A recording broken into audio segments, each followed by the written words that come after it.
क्या आप अप्सरा प्रमलोचा और ऋषि कंडू की अनोखी कथा जानते हैं?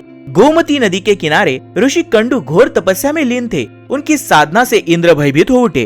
उन्हें डर था कहीं ऋषि कंडू अपने तप से कोई ऐसा वरदान ना पाले जो स्वर्ग के लिए संकट बन जाए। इस डर से इंद्र ने अप्सरा प्रमलोचा को उनकी तपस्या भंग करने भेजा। प्रमलोचा की अनुपम सुंदरता को देखकर ऋषि अपनी तपस्या भूल गए। वे उसके साथ गृहस्थ जीवन के सपने देखने लगे। पूजा पाठ और ध्यान सब छूट गया। प्रमलोचा जब अपना कार्य पूरा कर स्वर्ग लौटना चाहती थी, तब ऋषि के मोह के कारण बंध गई।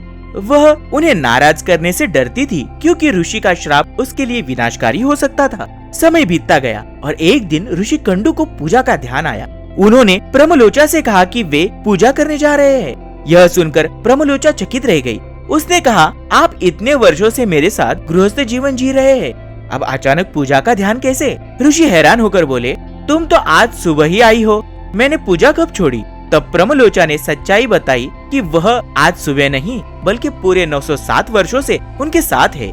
ऋषि कंडू यह सुनकर स्तब्ध रह गए। उन्हें अपनी भूल का एहसास हुआ। इंद्र की योजना और अपनी साधना के पतन को समझकर वे स्वयं को धिक्कारने लगे।